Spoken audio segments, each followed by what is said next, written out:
Hello, Christine Ramsey. I didn't know you were waiting for me. I was listening on and off to what's going on at the moment. Thomas Barton Rees and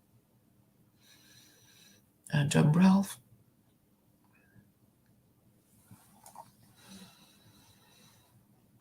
But yeah, I was just going to ask, how many world wars will white people be credited with starting before they will all fade away?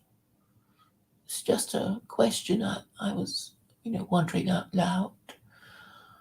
I mean, how many wars can they get away with without being kind of run out of town, so to speak? And what makes them keep starting these world wars? What's wrong with them? This is what I want to discuss.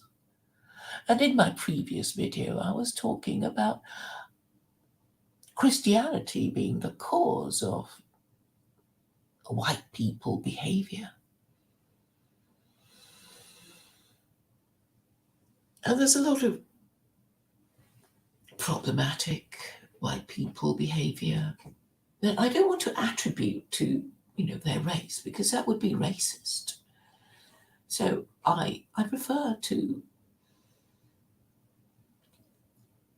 deal with people on the basis of their environment. People behave in a certain way because they're conditioned socially to do certain things. They were, indoctrinated with certain beliefs to make them do what they do. And the thing about white people is they don't know who the hell they are. I mean, these days they don't know if they're men or women, and they think they can be either men or women one day, a man, and the next a woman. And the government encourages them to do so. So it's no surprise that they're mostly neurotic and having identity crises the whole time. And this will continue to happen as long as they don't have a proper religion. But it seems that they don't want a proper religion because it would mean having to admit that the one that they thought they had is kaput, and they can't bear that. Their fragile pride is it's known as white fragility now, isn't it? They can't admit that they were wrong. They can't correct them. That means they can't correct themselves when they're wrong. And so I don't know what's going to happen to white people. They will probably cause a third world war, and then everybody will blame them for it, and they won't be able to deal with it. And then what will they do? But I guess if they start a third world war in Europe, then I guess Europe will just blow itself up, right? Or just starve with, I don't know. I think there will be a lot of revolutions and regime change. Scared white people who don't know what to do because they don't know what to say, because they don't know what to think, and they don't want to be told. And that's why I can't get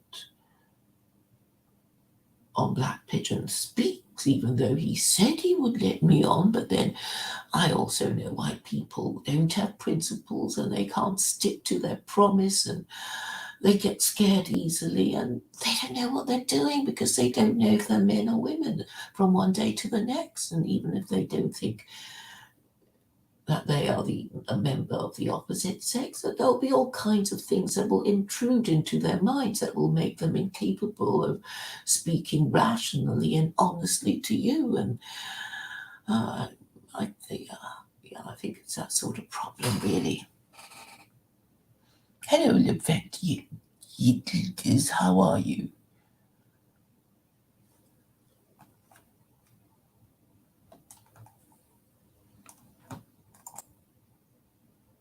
Did you want to come on?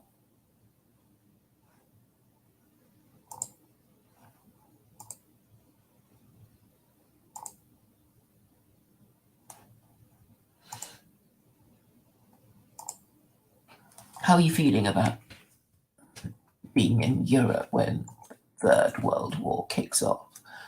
How are you feeling about that?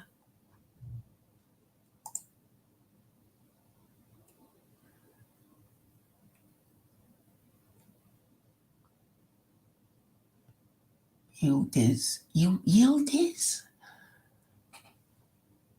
How do I say it properly?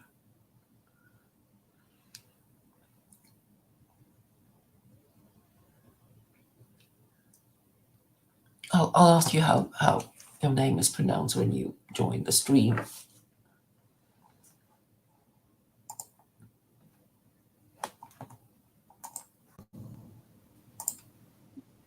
Hello. Hello.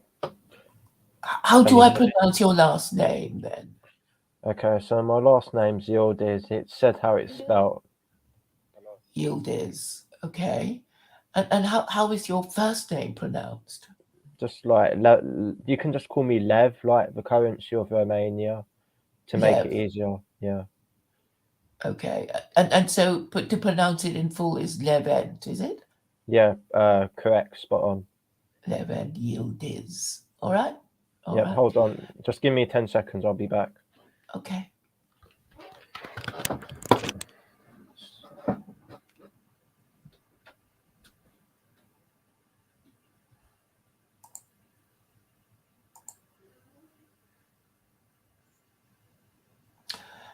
I've just seen a notification from Five Pillars, which is a Muslim channel, saying, how will Ukraine war affect Muslims?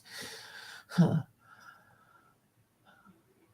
don't think, I mean, the Muslims are kind of wondering which side to support. That's the impression I get from them. So we can ask Levent what Muslims think of which side to support. I mean, I was suggesting that Muslims should support the side that is being least un-Islamic. And to my mind, that would be Russia. But then I think he would only agree with me if he knows, if he agrees with my sources of the background to this. Hello. Hello. So what did you want to ask me? Well, we were wondering if you had a view on the situation in the Ukraine. Situation in Ukraine. So you think it's going to be World War III? Is that what you're saying? I don't know, but it's going to be inconvenient because rising prices affects everyone. Yeah. And the worst case scenario is World War III, yeah. Well, to be honest with you, I thought that it was going to last a couple of days, but now that I think about it, it might be like the Syrian war, where it's just going to be ongoing for years, probably. Yeah, and you think, why are our leaders so stupid? Because of course the Americans can call it, it's like they're calling the dogs, and the dogs are the European leaders, and it's like, well, in Europe it would suit us to have peaceful relations with Russia, particularly if we get so much of our energy from them, and then we realize how stupid our leaders are. Yeah, well, I guess the leaders, they don't really have to worry about that because they're unaffected by oil prices and stuff of this nature. It's usually the working class people that get affected the most. Yeah, but eventually it will piss them off enough to affect the political establishment, because all these revolutions that happen, it's sort of like people got really pissed off and then they overthrew the government. Yeah, I don't know. I just think the whole Ukraine thing is just, it's very inconvenient. I don't know if it's a sign of the end times or not, because I was thinking about that today. There's going to be a big world war, and then, you're going to have the day of recompense shortly after that. I'm not sure if it's quite there yet, but, who knows? It might be. Another thing is that, like, even, I don't think this is going to start World War III personally, because that'll just be suicide over Ukraine. I don't think people, especially in this country, like you're not really going to get people lining up to fight in Ukraine. People got their own shit and problems, kind of thing. Like, look at me. I work this shitty job, yeah, and I'm, not entirely happy with my life at the moment. And if they were told me, okay, you're going to fight in Ukraine, I'm going to be like, fuck that shit. I'm not doing that. I don't think they'll do that. I mean, they're encouraging people to go, but I mean, no. What's even scarier is that our leaders are so stupid. It's like, you know, they shouldn't have encouraged the Ukrainians to defy the Russians. The Russians have been saying for years, we will not put up with Ukraine becoming NATO. That is our red line. Don't do it. Don't do it. And they kept doing it. And then it's like, oh, but the Russians started it. Because the analogy is this: you have a hostile neighbor, and he's always been slagging you off and ignoring you and ignoring your concerns, and then one day he tears the fence between your properties down. What are you going to do? You're going to just keep sucking it up?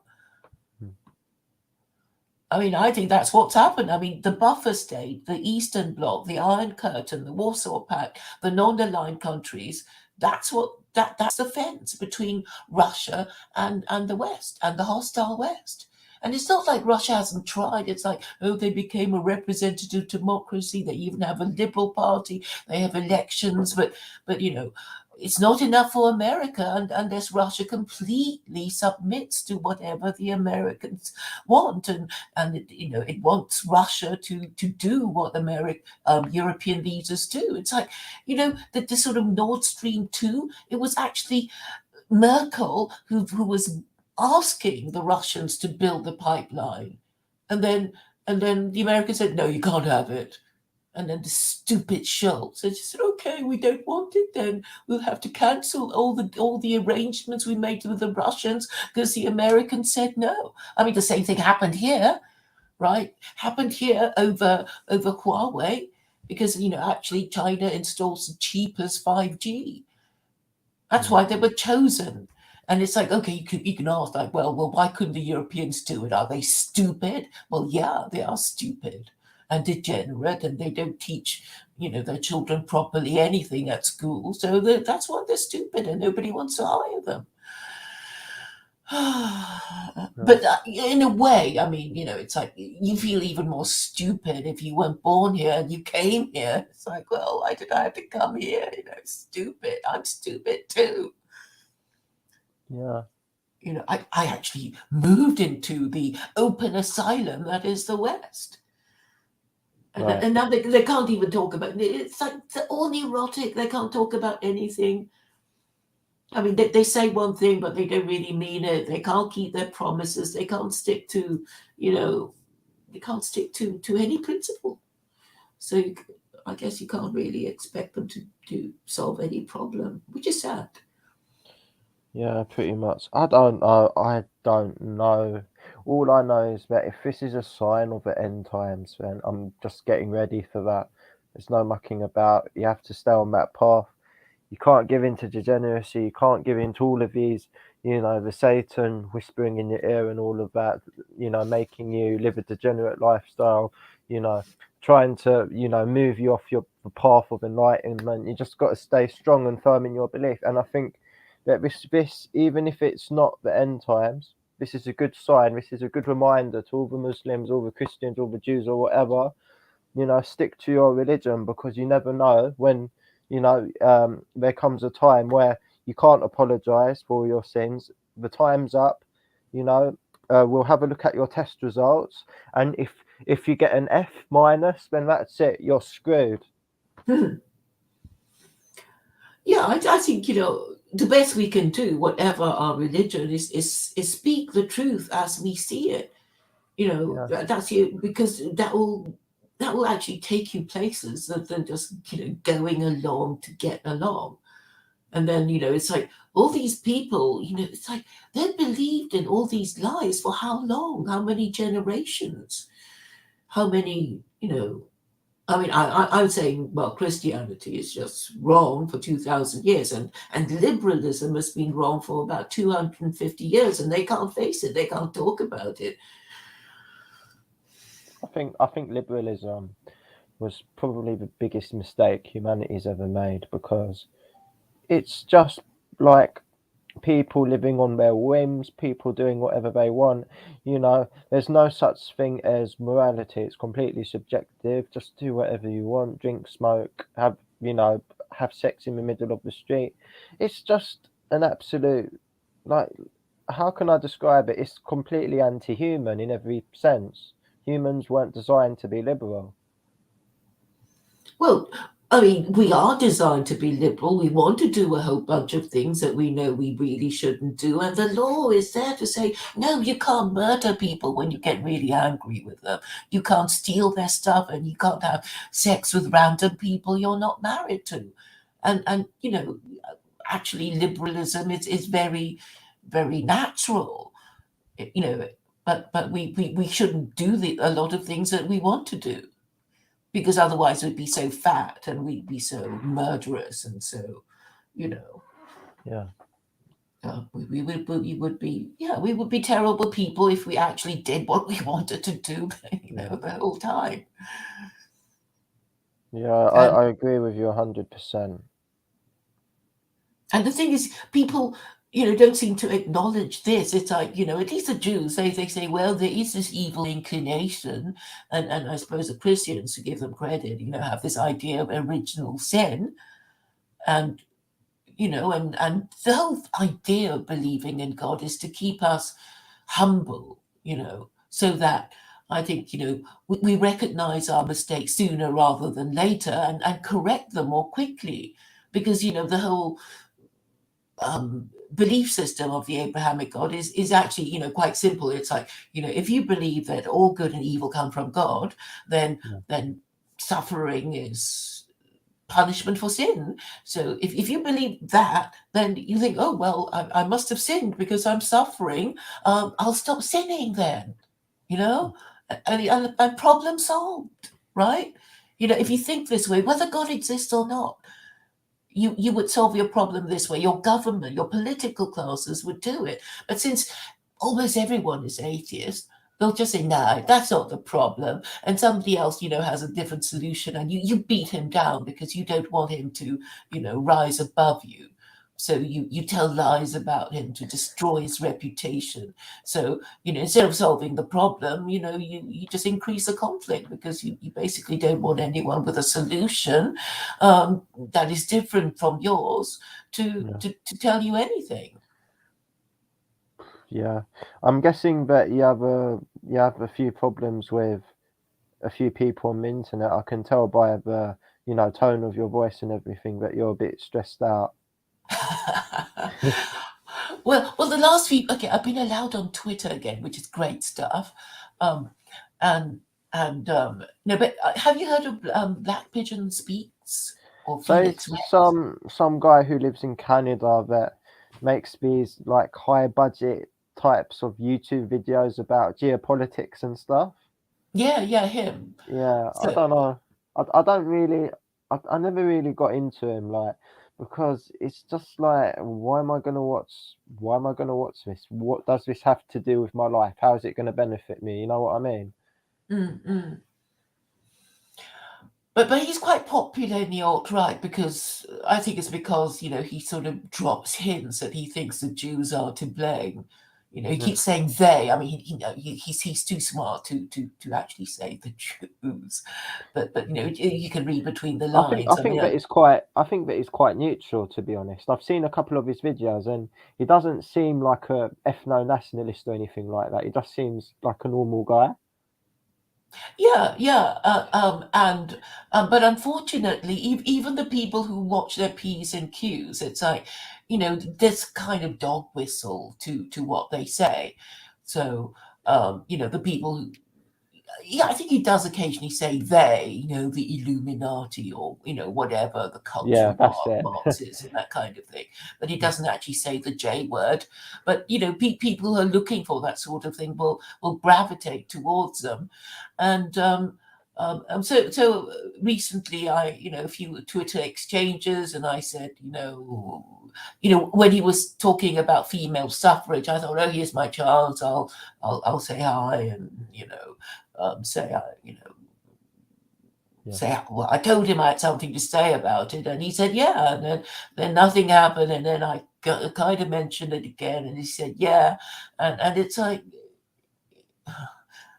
well, he's not going to do it, or he's gonna, piss me around, and well, I mean, well, so I've basically given, said what I thought about it.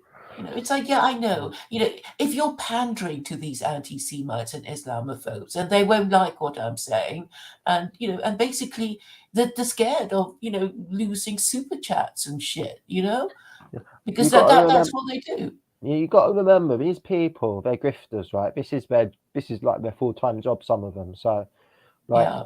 they take this shit very seriously. Whereas people like us, we actually have lives. We actually have real jobs. We only come on here for a bit for our amusement. But for them, it's like a very big deal. You got to acknowledge that. Oh, I do. So, Yeah. but I'm saying that they have the same problem that corporate media have. That they're being, they can't tell the truth as they believe it to be, because they're going to lose what ads and funding and whatever, and these YouTubers are in the same situation. So they can only give you a part of the truth, but they won't let you say the thing that they know will piss off their audiences, and mainly these audiences are racist and anti-Semites and Islamophobes, Mm. and they don't want, like Ed Dutton. I mean, he won't have me on. He'll just have, yeah. He had this. I don't. Do you follow him? Okay, so I want to talk about this because I actually think that he brings up a lot of good points. And I also got criticisms of Ed Dutton as well. So the things that I agree on is like the evolution theory stuff, where he talks about like certain populations are still under Darwinian evolution, whereas other ones are not. So, like for example, in the West, it's kind of you know we're living in a place and time where there's no more kind of evolutionary pressures in our lives, whereas you look at poorer countries, you see that those Darwinian evolutionary pressures are still present. I agree with him on that, but there's I got criticisms of him as well. Like I don't know, stuff to do with Islam in particular. I don't think he understands it fully enough. And I got to say, I've noticed this with a lot of these sort of pseudo intellectual types, like especially Jared Taylor. Like when it comes to race, I think Jared Taylor knows what he's talking about. But then when he talks about Islam, it's kind of like, just shut up. You don't know what you're talking about, mate. Like you haven't studied this properly. You know what I mean? So, I mean, he kind of talks up Islam, because it's like Yeah. he says, like, Islam makes you stupid, but it will, make you strong, or something like that. It So, doesn't make any he has a sense. bit of Yeah. both, that keeps things interesting, Yeah. because he knows he can't say Islam is the way, because his subscribers, who are complete Islamophobes, if Yeah. you watch a chat, will just go ape and leave him. So he can't. It's like, yeah, I understand what they're trying to do, because like Millennial Woes, there was a time when, oh, I was very popular when I was depressed, and I drew people to my channel because a lot of young depressed people were like me, but I'm no longer depressed because I found politics and a purpose in my life. But should I still pretend to be depressed? He actually, I remember hearing him think out loud, Yeah. and it's like, wow, you even thought of doing that, to pretend to be depressed, just to pander to the morons and vegetables in your chat. How much of a intellectual prostitute are you to even think of that? Yeah. But I a don't lot of know. them are. Yeah, a lot of them are. Like I'm not being funny, but especially the Jared Taylor thing kind of like astonished me a bit, because it's just so strange to see somebody who's like so intelligent like not know what they're talking about, like regarding a topic. I don't know. It surprises me how somebody of that intellectual fortitude can actually say all of that rubbish about Islam. It's not true. Surely, Are you you talking know. about Jared Taylor? Yeah, I'm talking about Jared Taylor. What did he say that you got? So his kind of stance on it is Islam is bad. We shouldn't let Muslims into our countries because they kill people. It's like a very low IQ take coming from a Yeah, very high IQ individual. You know what I mean? It's not yeah, expected. yeah. I mean, I actually met the guy. I heard him give a talk, and he kept going on about low IQ blacks, and I thought, you know, it's like, well, actually, the IQ of white people are coming down because, Yeah, because they're illegitimate and badly parented and go to crap schools and they don't know anything. And it's like it just wouldn't compute. And then he started talking about the eugenics of the Chinese and designer babies. And I thought, no, you're not getting it. And he just couldn't. And I said feminism is a problem, and it's like it didn't compute either. For him, I think he's got a daughter or something. like a Because lot of these actually, a lot people. of these fathers, they're afraid of their children. I mean, they're actually afraid of their daughters. That is the thing. That's so sad. No. The thing is, a lot of these people, it's like they make race into their like religion, which is a bit sad. And also, that's just the way that they think. That's like the outlook that they have on the world because they don't have a religion. They don't follow Christianity. They're kind of like these weird atheist types, and obviously they need something to fill the void for them. Additionally, Yeah, I would like to say that. Oh, what was I going to say? It's more of like an American thing because this whole, oh no, the low IQ blacks, this and that, all this stuff. It's mostly an American thing. You don't see this anywhere else. It's if you do see people talking about this like abroad, then it's because they're influenced by, they're Americans. well, the thing is, if you identify as white Yeah, supremacist, you have to think that other races are stupider than you are. So that's why they keep going on about IQ. yeah, but this But is an actually, their American own thing. IQ is just dropping like a stone. And then the Yeah, other thing is that we don't like Jews. So and what do we do with people we don't like? We just blame everything on them. Great, no, but the thing but is, because they this is can't. all American. This is all an American thing. Like this was all created by Americans. You do Yeah, realize and that? people buy into it. I mean, people Yeah. in Europe buy into it too because the thing is they see Muslims and mosque and it just triggers them. They don't know what about but they can't see Jews because there's so few of them and Jews look like white people anyway. And the thing is, they're kind of like, but they want to have sex with women, and they know if Yeah. they say things like, "Well, we can only have sex with the people we're married to," they're not going to get any sex at all, and they don't want to have to pay for a prostitute because that would be the alternative in the days of the patriarchy. You can either have sex if you have a wife, or you can go to a prostitute, and there's nothing in between. You know, Yeah. so and a lot of them of men, sort of say, well, I think I'm, attractive enough to be able to sweet talk some girl into having sex with me, and I wouldn't lower myself to hire a prostitute. Well, like, honestly, So a load of these white supremacist guys, they go for like non-white women anyway, so I don't really see what the problem is.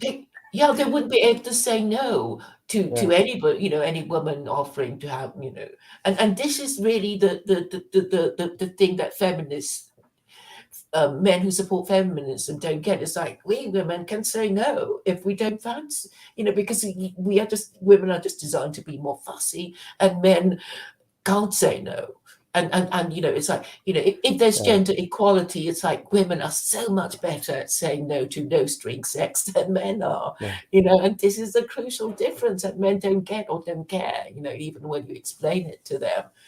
So, because one of the things is that I think the problem is with their women with gender relations, and they can't, but they still want to have sex with women, so, and they think, oh, I would never want to have sex with a Muslim or have sex with a Jew, but I want to have sex with women of my own race. But I'll just blame everything on Jews and Muslims, because that's the easiest thing to do. And yeah, what you said about race being their religion, it's like, yeah, once upon a time in Europe, everybody was white and everybody was Christian, and look what happened to them. They had all these wars anyway. like two world wars, who fought it? It would be, white Christian people. And if there's a third world war, it will be started by white Christian people. Yeah. And, and it's like, well, their religion hasn't helped it. And liberalism isn't better. Yeah. Because that's what actually replaced Christianity, but they can't admit that Christianity is kaput. People like Jay, because they already know that if they say Christianity is kaput, I'm going to offer them Islam, and they don't want it. Yeah. It's like, You know what, these people, yeah, I don't know, they're just like, I feel sorry for them in a way, because they you know can't think straight. they can't get a girlfriend, they can't get a wife, they can't do anything. All they can do is just go on the internet and just waste their time on the internet, really. Yeah, and they think political activism is posting shit about Jews and Muslims and Yeah. me, and they think, oh, I've done my bit. It's like, no, you haven't done your bit. You haven't even begun to do it, because most of them, they can't argue. I'll It's tell you like, one thing, though. Another thing is that I've never actually seen one of these guys that were actually fully functional, and I've never seen a fully functional kind of normal, day to day, 9 to 5, has his shit together type of white nationalist in my whole life. I've never seen that. I just, they're have you not have you know married fathers. have you noticed that as well? Every Yeah, single one of them is like instantly. millennial role. Like millennial woes. They're usually that type of archetype. You never see one with their shit together, and that should tell you something about them. Yeah, yeah. And the thing is, the way he allowed Mark Collett to treat him, it's like, he, you know, Yeah, he was but Mark accused of. Collett is weird. He's not even, like, I'm not being funny, but Mark Collett is not really something that you should aspire to be. He's a No. grown man who plays Mario Kart in his undies. Yeah, and he's not a married father. He's not a married Yeah, father. And it's like he actually hated Christianity before, because I've heard stories about how rude he was when he was in the party, and there was some sort of prayer thing that Nick Griffin was saying, let us pray, and apparently he just giggled because he thought the whole thing was stupid. So, but oh now no, he's that's not what I identified heard. himself as Christian, Church of right? England. He said he was Church of England in the interview with Hikikachu. Said he was a part of the Church of England or something like that. It's Yeah, absolute rubbish. I mean, it's like, I would say that, you're not Christian. If you haven't been confirmed, you're not Christian. And, yeah. because so very few people are in fact confirmed, you know. No, the thing that I don't understand is during that whole talk with Hikikachu, he just kept going on about the Jews all the time. Like he had Yeah, yeah, literally, he expected Hakikachi to agree with him, because he thought, oh, Muslims also hate Jews, and we can, agree that we hate Jews together, and yeah, and yeah. Daniel refused to blame Jews. No, it's weird because the way that these white nationalists work, because they all live in an echo chamber, they think, well, the Muslims, they hate the Jews just like us. Maybe we can do a my enemy of my enemy is my friend type of. No, it doesn't work like that. Muslims don't hate anyone. In fact, it's actually haram to hate anyone. So, these people, they got no clue about nothing. They don't know their arse from their elbow most of the time. I'm being honest with you. Well, I would agree, and Yeah, it's like, you should have read. But okay, the great thing about that debate between Daniel and Mark is that, Mark, he said he'd read the Quran. That's a kind of, one small step for man moment, a giant yeah. step for nationalism or something. He said he'd read it. So, you can say, oh, hey, Mark, have you read the Quran so we can talk about it, huh? That'd be fun. One thing I didn't understand is why were there, like, in the live chat during that debate, there's like these loads of like there's a load of these weird like Muslim people simping for Mark. It was really strange. Like, why are you simping for like a white nationalist for? It's just whatever. Well, I don't know. I mean, I guess it's like Muslims, maybe they want to make friends. But do you remember Rob Dufour, the Islam for Europeans guy? Do you remember him? So sorry, could you say that again? Um, there is this Canadian Muslim convert called Rob Dufour, Yeah. and he runs a channel called Islam for Europeans, and he's been on my channel a few times. Do you remember him? I think I've seen his icon in the comment section. It's kind of like a Roman pillar type of thing. Yeah, that's the one. So after that debate between Muslim skeptic and Mark Collett, he did a video saying what a terrible thing, it should have taken place in private, because we don't want people to think that Islam could be Yeah. used for white nationalists, because people already hate us so much, and we don't want you know he was going on like that. And I was so disgusted. It's You like, know what? I don't blame him. I wouldn't want to be like associated with men who don't have their shit together in their 40s. oh, I think he was just nervous of people thinking that Islam could be used for ethno-nationalist purposes. I think that was more it than anything else. Yeah, thank you, dual citizen, for the compliment. He said that I got half the IQ of Ralph. I take that as a compliment. Yeah, Well, at least you are sincere, but Ralph is just. Do yeah. you listen to him? What do you No, think of I him? don't have time for that shit. I honestly don't have time for any of this stuff on the internet, Claire. I just go work and I come home and I Uh, just cook food and just that's it. Go to bed. That's it. That's my life. That's my right. life, guys. Uh, well, you got to. What do you do now? I just work at this fast food chain restaurant serving burgers to them. What you would call the dumb vegetables of tomorrow. Well, I eat burgers from time to time. Sometimes it can be very enjoyable. Yeah, Yeah, can be. yes. I mean, I'm sure you get a lot of free burgers working where you do. Well, yeah, I get a free burger at lunch, but is it really worth it? I don't think so. No, no. No. Hmm. Yep. But yeah, I mean that is the thing. The more I think about it, it's like the reason why they're like that is that because they have no principles. It's like they can't stick to anything. So all the time they're just responding to the feelings of rage and fear and envy and whatever. And this has become their identity. Because actually, if you want to think, if you want feelings of certainty, you rely on your emotions. It's like, oh, I really hate this person. Oh, I really love this person, right? And that's the only thing that maybe unites you with other white nationalists. How much you hate Jews, how much you hate Muslims and blacks or whatever.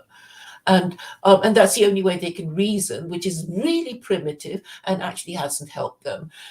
It won't help them stay together to get anything done, because all the great religions like Judaism, like Islam, it was all about, yeah, we are a group, we're going to follow the rules, and because we follow the rules, we'll get things done.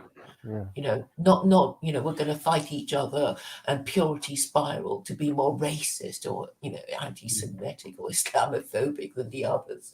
It'll actually be about getting things done, and they can't even think of that. They can't even talk about problems and solutions, and they waste time.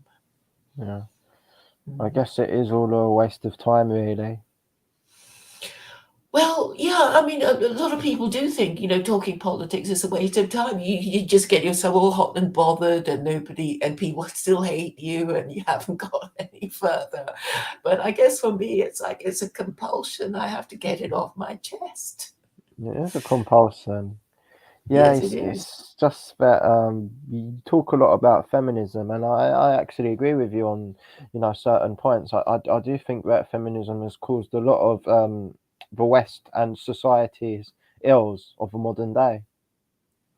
Yeah, because it's all about sexual morality. It's like, if everybody agreed that we're not going to have sex with anybody who isn't our spouse, and we're only going to marry somebody and have children with them, then our societies would be quite stable, because there would be children to replace, the ones that die, and and they would be kind of, listening to their parents and having some kind of cultural continuity because of their religion, and the idea that they're supposed to marry and have children and have jobs and, discipline their children properly and that kind of thing.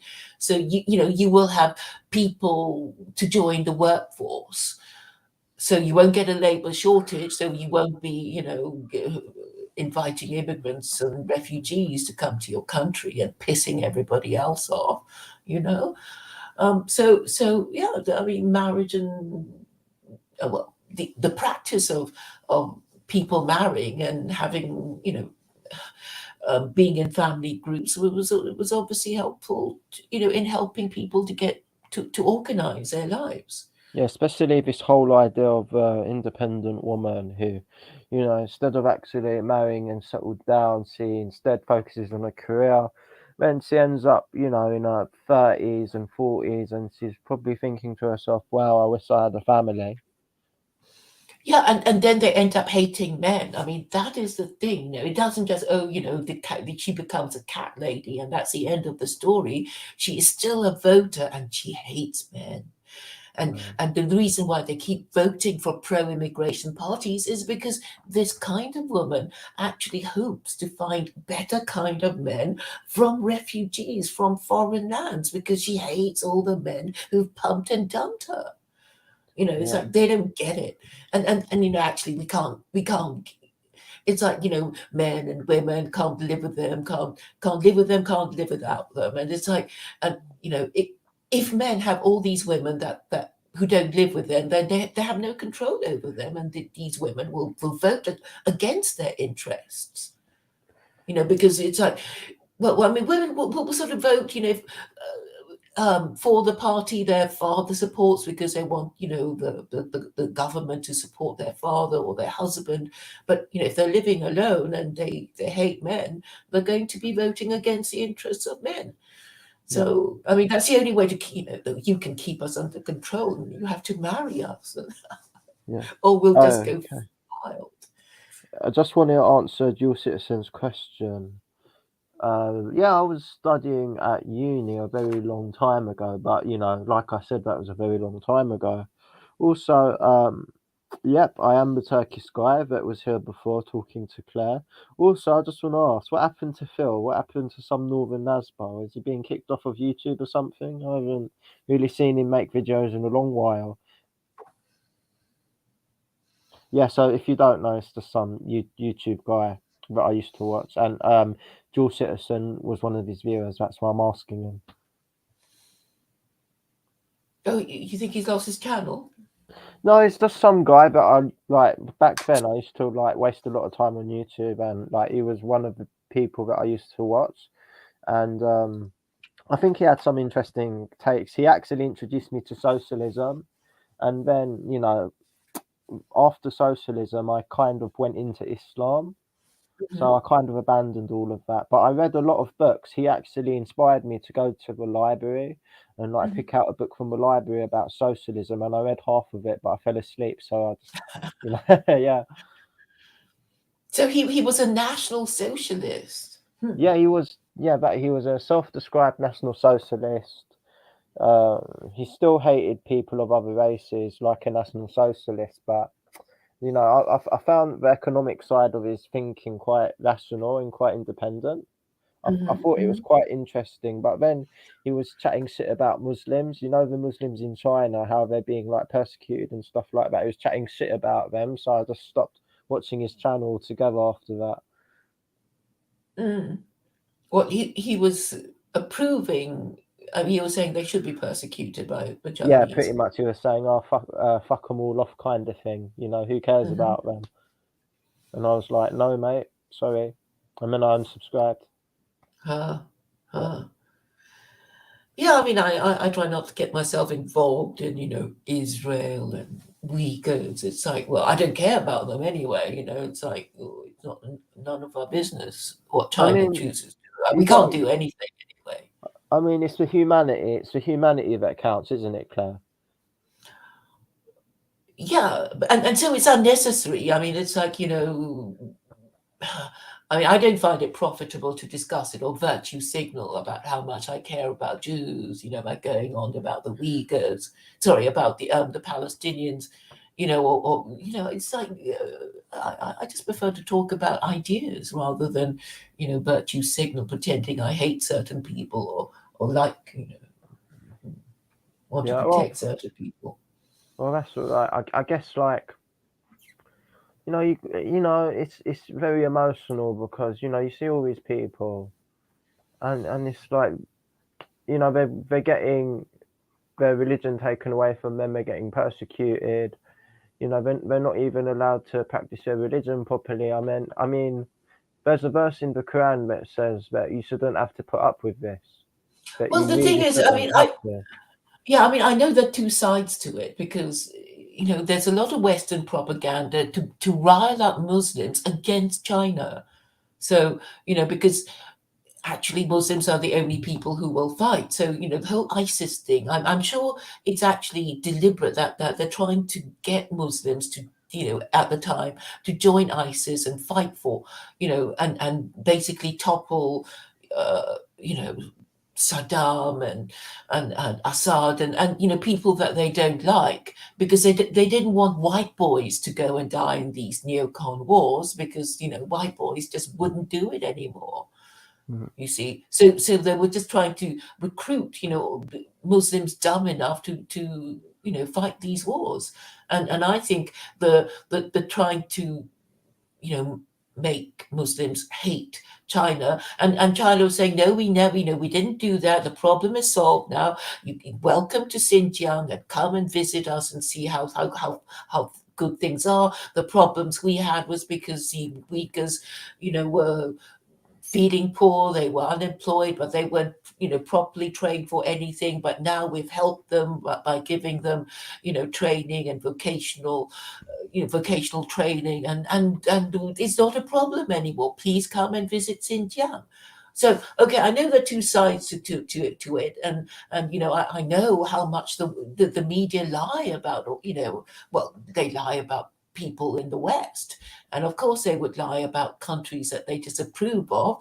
So I'm just not going to waste time arguing about Uyghurs with people when I still have to make my point about feminism and Christianity and all kinds of other things. So that's why I never Yeah, discuss these fair things. enough. Fair enough, Claire. But oh yeah, can you hear me? I can forget you fine. Yeah, fair enough, Claire. But there's actually a specific Quran that says there's a specific verse in the Quran that says a Muslim should obey the law of the land, right? Okay, Hmm. they should do that.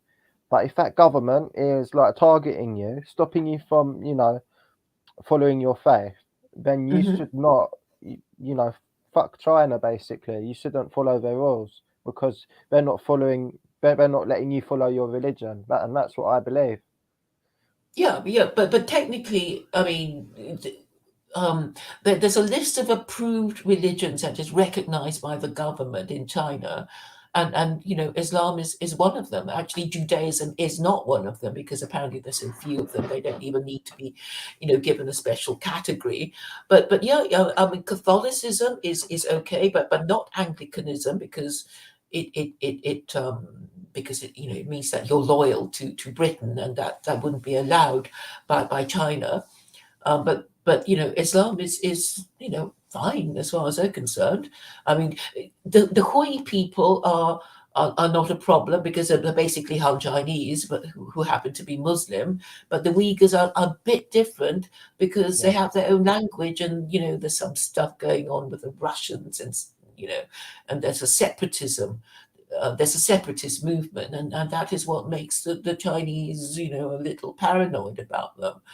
Um, but I'm not going to really look into it in to detail because it's a peripheral issue as far as I'm concerned, and I'm not going to virtue signal. Um, but you know the Hui people are fine as far as China's concerned. Yeah.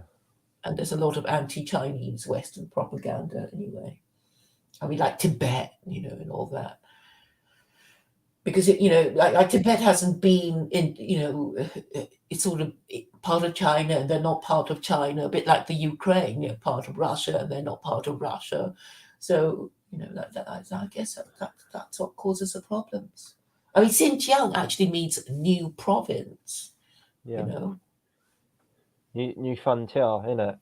yeah, Oh. yeah.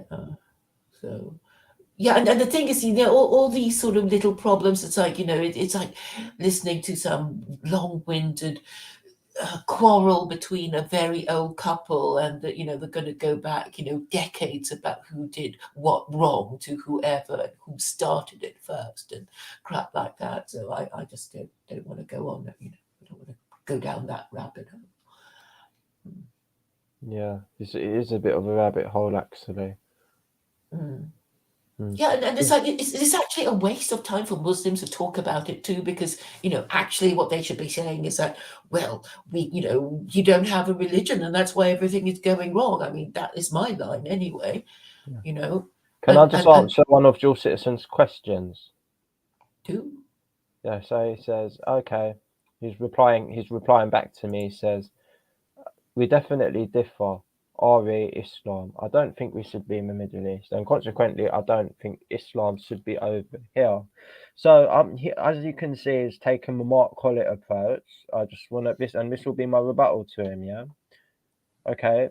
We don't actually believe in that. That doesn't make sense to us because as Muslims, we realise that Islam is not just for the Middle East. Christianity is just for Europe. We don't believe in any of that nonsense. We believe that, Islam and not just that, but, God's word is universal and for all humans across the world. It doesn't matter what skin color you are, where you come from, your status, whether you're male or female, anything like that. Islam is for every single person. Mhm. I see that you're more Muslim now because on previous occasions when I've spoken to you, you were kind of saying, well, that you were atheist or agnostic or something like that. Yeah, I mean, back then I was more in my socialist phase back then.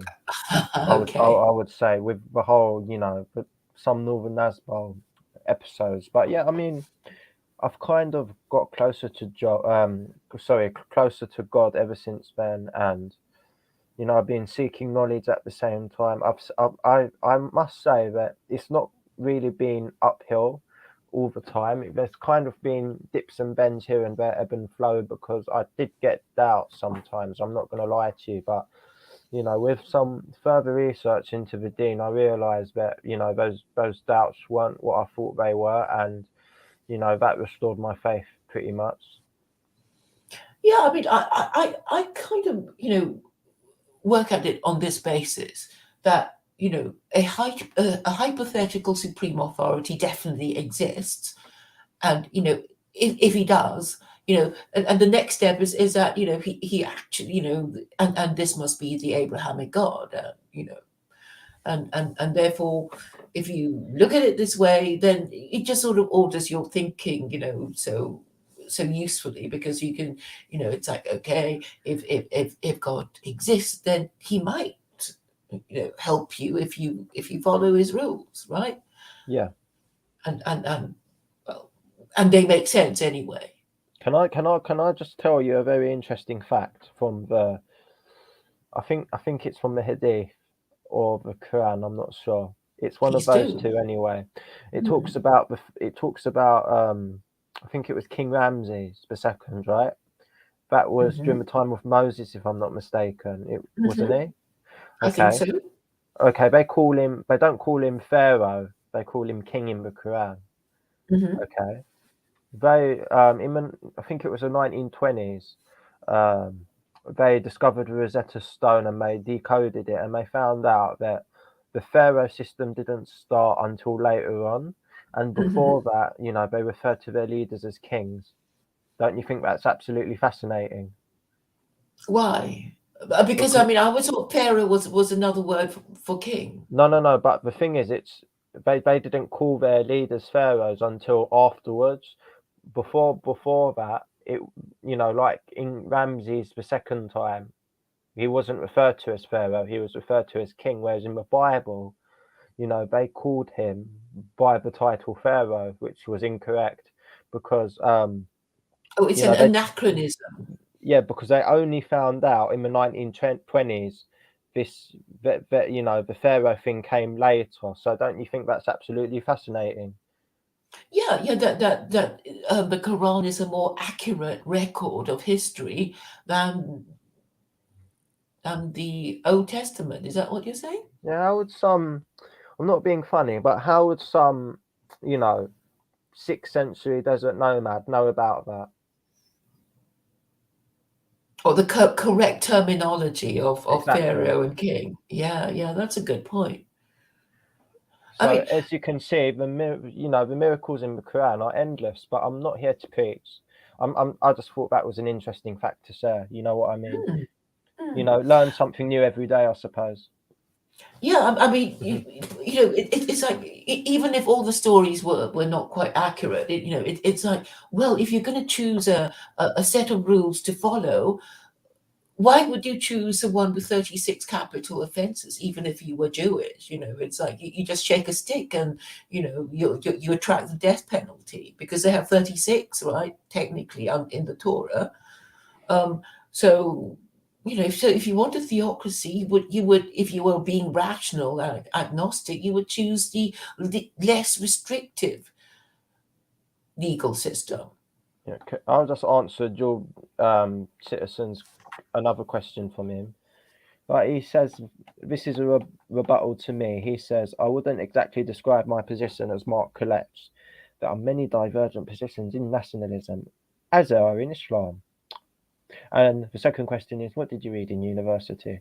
Okay, so first of all, there isn't many divergent positions in Islam. I don't know where you get that from. If you're referring to the Sunni Shia split, it's mostly the differences are mostly political, and even so, the gulf of difference between the different sects in Islam do not equal the gulf of difference between the different sects in Christianity, which are much greater in comparison. And to answer your second question, what did you read in university? Okay, so the course that I done was human geography, so we would usually research academic papers, studies to do with, geography, for example. I don't know, pollution, um, sociological studies, geology, stuff like that, if you was interested. Hmm. Would you do it again? Actually, no, I'd probably just get a factory job, to be honest. Okay. Yes, yes. I mean, the thing is, all this thing about university education. I mean, it's like a trap. They're trying to get you in debt and Mhm. and therefore enslaved. And well, it's horrible to think that your government is doing that to you on purpose. Yeah, I mean, the thing about university, they say it's an experience, right? And I'm allowed to say this because this was before the time I discovered Islam and all of that. So, I didn't even get one girlfriend at university. How can you call that an experience? So you didn't. Right, right. Because the whole Yeah, idea is like, oh, it's all sex and parties and drugs but maybe yeah, you have to be a yeah. yes. I don't know. I mean, there's loads of people doing drugs around me. Like, there's people like doing cocaine off like the dinner table and stuff like that, and jumping up and down. But I was tempted. I was tempted to try it. Okay, let's see what this is all about. But I was like, oh no, what happens if I die the next day? So I thought, let it slide for now, kind of thing. Yeah, yeah. I, Yeah, I mean, it sounds like people could just destroy their lives if they, and not do any studying at all. yeah. You know. I mean, it was crazy. Like this girl, she took so much cocaine. that like her eyes were like really flickering, like really, really quickly. I didn't know what to make of it. I've never seen like anything like that in my life. How scary, though. Yeah, it was a bit.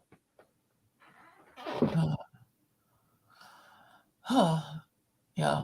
And to pay money for that and not get a good job afterwards, Exactly. it's so You know what? crazy. It's the biggest con. It's the biggest con of the century. You go to university, you do a non-STEM degree, which I did. It was a big mistake, right? And then Mhm. you get nothing at the end of it. It's kind of like a big con, a load of waste of money. And at the same time, you're not really getting that university experience, if you know what I mean. So, in all, it's negative. Hmm. Hmm. Yeah.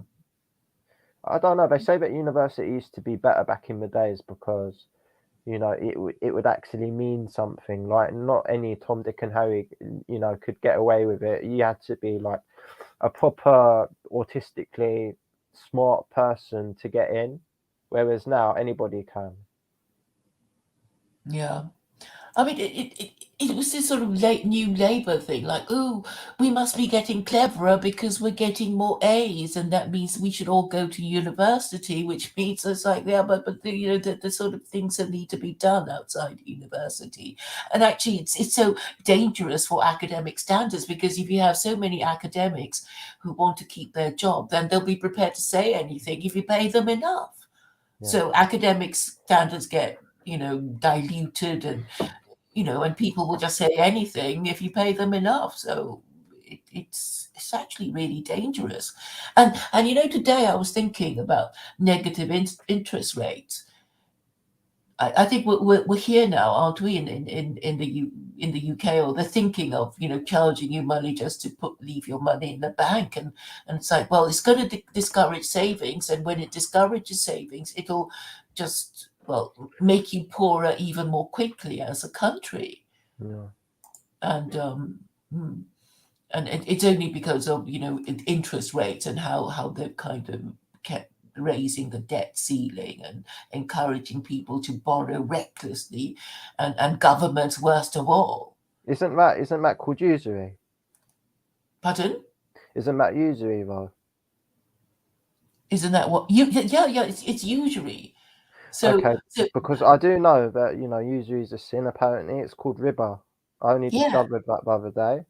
So that's why a lot of people that are Muslim may not really allowed to get mortgages, something like that. Yeah, I mean, there's some Muslim banks, and the bank, basically buys, your house for you, and you pay the bank back in rent until it's all paid off, or it's some other arrangement, um, which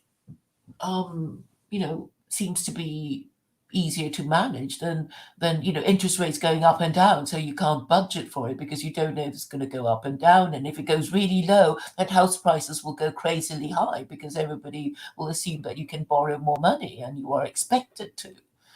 And Yeah. that explained the explosion in property prices, which has priced so many people out of the housing market and made them give up on even getting married and having children. Yeah, I mean, yeah, because it can increases debt, and if you don't pay that debt back, then you're going to be homeless. in trouble. You're going to be repossessed and homeless. That's why. Yeah, and the government doesn't care. They really don't care. All these problems have been stated so many times, but the government doesn't care. You know, Yeah, and it's why would the government care anyway? They never really cared. Well, they ought to care. I mean, because it's like, you should govern in the national interest. You should be, governing for the people and not for your stupid party, that doesn't even stand for anything, that doesn't even have any principles. It's like they don't have any principles. What Yeah. principles does Labour have, or the Conservative Party have? None whatsoever. It's just a class thing. It's like, if you're born working class, you're supposed to support Labour. If you're I born do know that I do know that Labour stands for social. I think it's called social democracy, which is it's not really proper socialism. It's kind of like the BTEC version where they just give a load of free shit to people. yeah, I mean, the It's Labour capital. Party. It's capitalism, but with like the handouts basically. Yeah. because the Labour Party constitution used to have, well, they were fighting, I think it was in the 90s, about Clause 4, and Clause 4 was about nationalising everything, the utilities and trains and, whatever.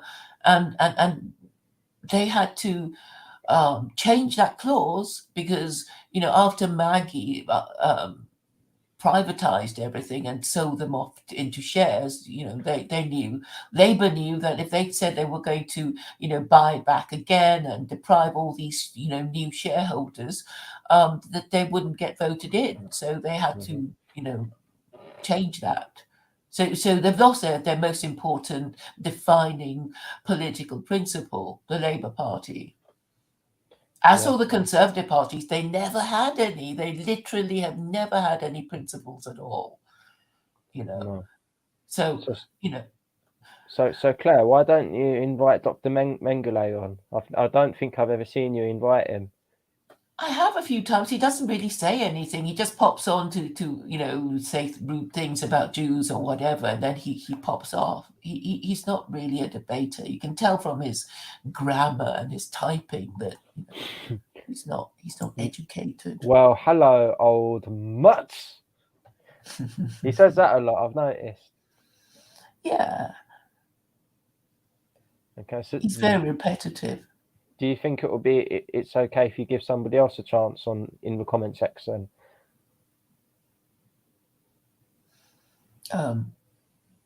Well, I mean, I let him comment. I don't mind. Okay, then. Why don't we answer some of the questions that people are asking us? Go on. I'll okay. Excuse myself for a minute, and you can talk to these people. Just hold on. Yeah, okay. Okay, guys, what questions do you want to ask us? Okay. Just looking. There's a few questions for you, Claire, by Dr. Mengele.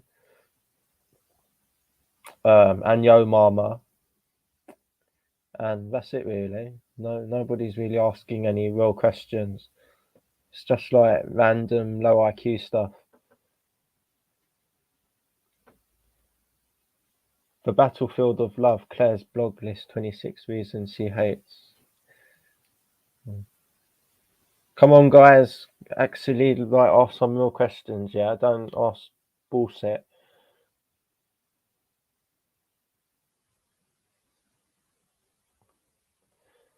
Okay.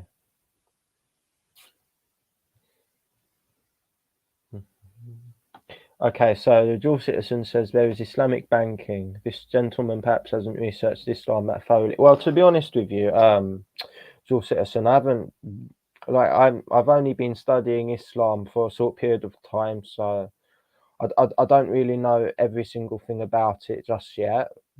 Especially Islamic banking, I haven't really been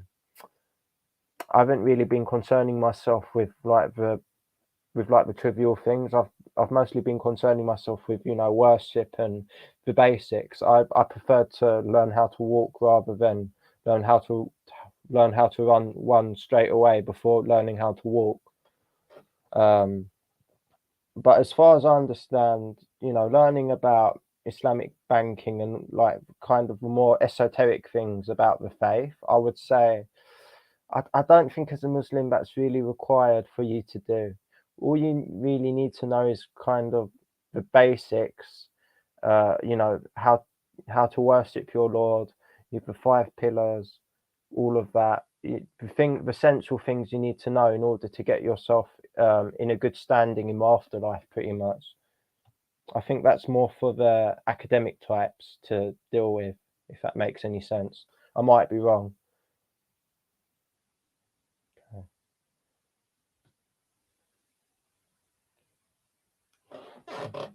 Kaput.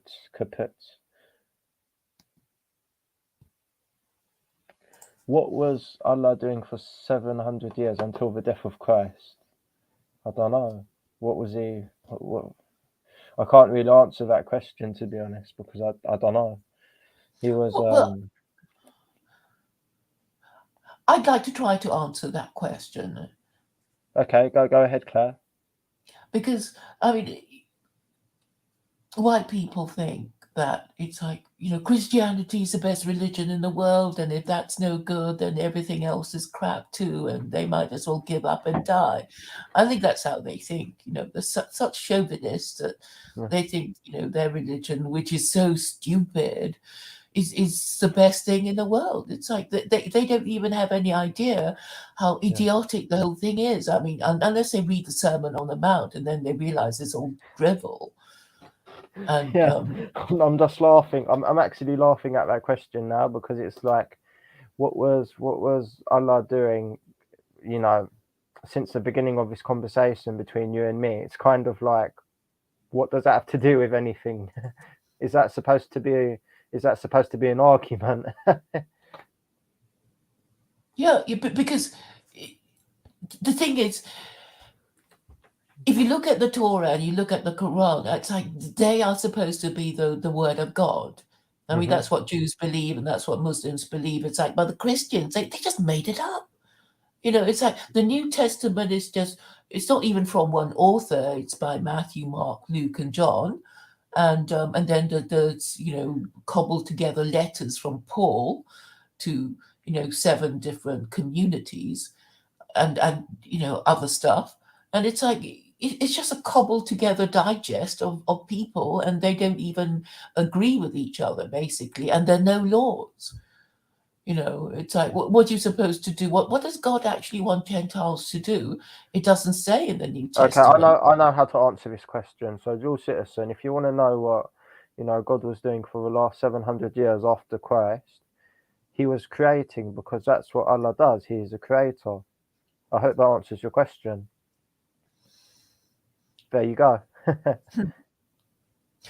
Yeah, I suppose what I'm trying to do is answer the question about why Christianity was allowed to succeed and have 3 global empires if it's not the right religion. I think that's quite a good question. What do you think, Levent? Yeah, I think that was a good rebuttal, a very witty rebuttal.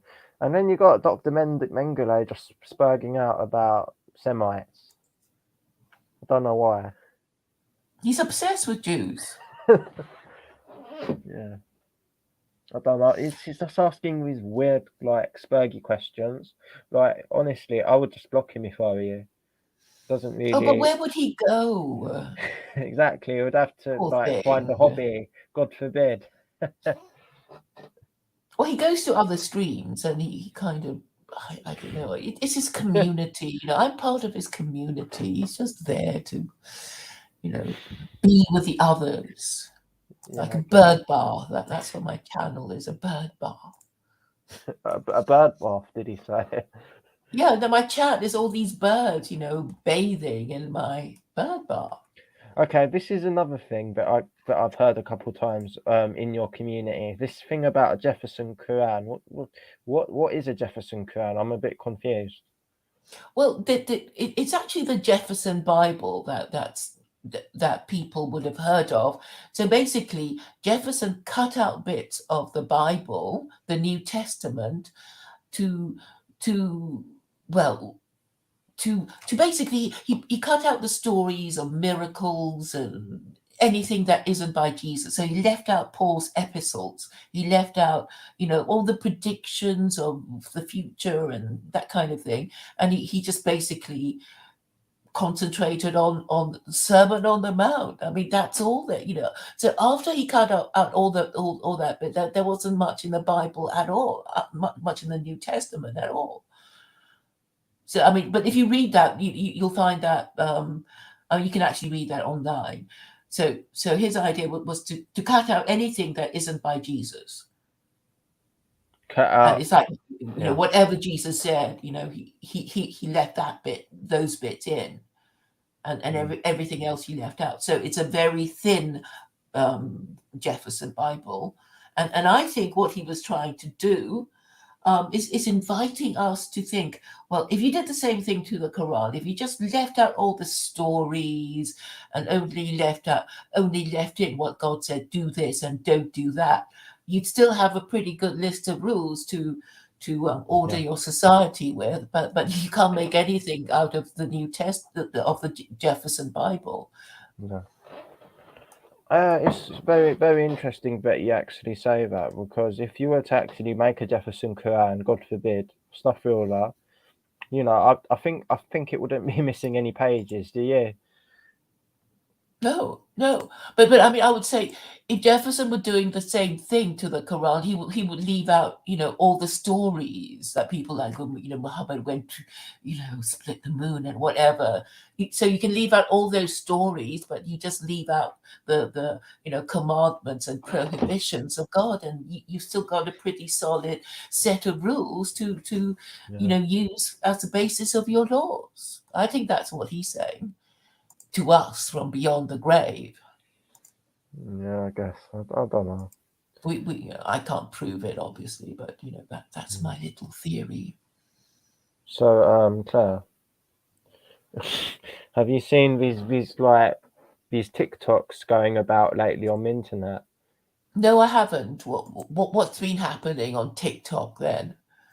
So I don't go on TikTok, in case you was wondering, but I've been hearing stories about it, and it's just like these young girls dancing provocatively, like in front of a camera with their tits hanging out and stuff like that. It just, and they're doing it for fame, they're doing it for clout, and I don't know what to think of it. It's just utterly degenerate, in my opinion. Well, it's sad that women feel they have to degrade themselves in this way, when really it's like men should work quite hard to have access to women, but I think it's because of the desperation that the women are so desperate for men that they're prepared to kind of let everything hang out just to in the hope of attracting a good one. And I think it's just a culture. It's like what else is there to do but to let everything hang out? And I guess Yeah. in the end, men benefit if you know that's what they want from women. Mhm. But have you a girlfriend? Am I allowed to ask that, or not really? Or Well, yeah. first of all, I'm not very sensitive. You can ask that question, but no, I can't really have a girlfriend because of my religion. I probably would, and I'm not saying that to like blow my trumpet, but yeah, I'm currently finding a spouse. Right. So it's a sort of family thing. Your parents are arranging a marriage for you, No, no, no, or no, you're no, no. We wanting. don't. We're not Hindus. We don't do that. Actually, no. I've been going on these websites and all of that.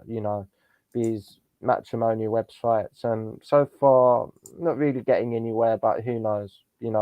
What God has in store for me. Yeah, I mean, you kind of need to decide that this is what you want and go looking for it, and then just sort of drifting around. So do you have an idea about the kind of woman you'd like to marry?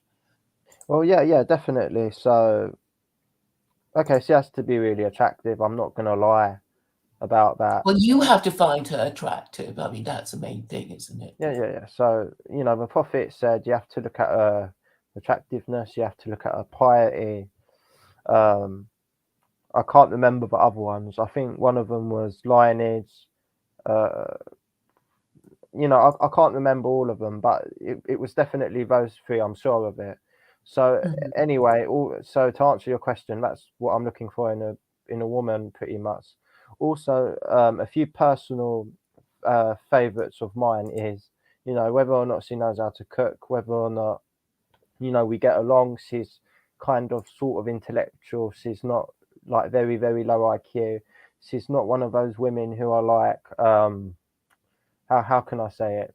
They won't even lift a finger. They can't even lift the box. I don't really want to get married to a layabout kind of thing. She has to, she obviously has to be a practicing Muslim like me. She has to be a good caregiver to the children. She can't be like a career woman type of thing. And most importantly, and I did run into this a couple of times in the Muslim community, you've got a load of these sisters, that are like really kind of difficult. Like I tell them I work at a fast food restaurant, they say, "Oh," and I said, "Well, think of it this way: I'm getting paid the same amount somebody in a Turkish restaurant's being paid." And he said, oh, no, it's not about the money. It's the fact that you're giving people pork in your restaurant. And I'm like, okay, well, I'm not really eating the pork myself. I'm just giving it to the customer, so it's okay, right? And they said, no, you know that it's haram, and you're giving it to the customer knowing that it's haram. And I'm like, okay, chill out. It's not like I They're can just get, using it as an excuse for it's, reasons of social snobbery, right? I mean, they just, say, oh, I don't want to say I don't want you because you're a waiter, kind of thing, right? That's their reason anyway. I'm sure that's it. and the It's not thing is, because they're it's not really like, that bothered. yeah, because I can't really get another job. You know what I mean? This is the only job I have. Yeah, I'm sure they want somebody professional, like an accountant or a lawyer or something like that. It's like, well, too bad. Well, if you want some, if you can find somebody like that, go for it, But we can't all marry a prince. And yeah, you just have to the mosque. I mean, don't mosques do a bit of matchmaking if you ask them No, to but do it? the thing is, yeah, my family, they're not. When you think of a typical Muslim family, think of like Pakistanis and stuff like that. They go to the mosque and get married. They find something. It's not like that with me. I'm basically a revert. Like, very few people in my family actually practice, and we're not even that practicing. I'm kind of like, I'm only one who's actually seeking more knowledge, kind of thing. So for me, it's more difficult because I don't belong to a community. It's just me by myself, and I have to go online to find these types of people. If that makes sense. But isn't it? Mhm. I don't You- even you- go. I don't even go to a mosque. I do all the worship stuff at home. So it's not like I'm with a community or something like that. But the thing is from the little that I know about mosques, and I did used to go to East London Mosque a bit because they had this thing called the New Muslim Circle, and they kind of talk about their religion, and but I know that what they do is say that if you're single, you just kind of mention it to the imam, and I think at the time it was you pay a tenner, and they'll try and find you somebody if there's anybody going, and I thought that's so holistic, that they offer to sort these things out for you. So you could make inquiries and maybe find a good Muslim woman, more easily than doing it online. It's just a suggestion, and maybe tell us how it's all going because we'd like to know. Yeah, But yeah. I guess. yeah, they do look after you in that way. I mean, that's a nice thing about mosques, I think. I believe so as well. I guess you have a point there. Thanks for the suggestion. Mm, mm. Well, I'm sure you'll find a nice woman because I think you're a very nice young man, and I think a lot of decent women would be attracted by your, I don't know, I mean,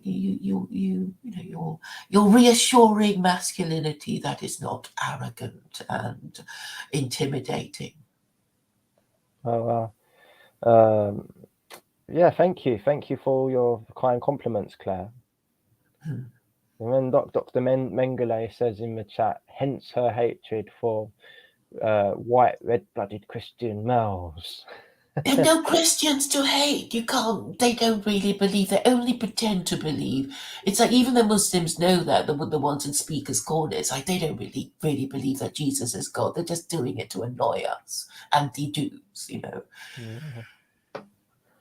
I mean, I don't know. I honestly don't know. When you got these Muslim scholars, they talk about the Christian nation and all of this. I'm just thinking to myself, it doesn't really exist anymore. I No, it doesn't. don't think they realise that. They still probably think that it's like the 1600s or something. Yeah, when they talk about Christendom, then you realise what an old-fashioned idea it is, because Yeah. it's been breaking up for the past 500 years since the Reformation, since the wars of the Reformation. It's like it's been breaking down since the 1500s. You know, when all the the European monarchs said, no, we're not going to listen to you anymore, Pope. You're nothing special. You're just a man like the rest of us, and you haven't got an army to make us do the things you want us to do, and we're not having it anymore. And it was in a way inevitable because, once upon a time, these European monarchs were barbarian kings who couldn't even write, who weren't even literate. But after a few generations, they could speak Latin and Greek and they knew, stuff. And when they matured into a civilization, they weren't going to, take it from the Pope about who they could or couldn't marry. And that began the breakdown of Christianity. So basically, Christianity is a religion that can't be reformed, while Islam is a religion that doesn't need to be reformed. It doesn't need to be reformed at all. I mean, any country can to just pick up the Quran and interpret it for its, itself in their own way. They don't need, anyway. Yeah. Do you want to call it a day, Claire? All right. Thank you very much, Levent, for coming. It's always good to talk to you, and Yeah. I look forward to our next chat, and hope you have an enjoyable weekend. Yeah, you too, Claire. Thank you. Take care. Bye-bye.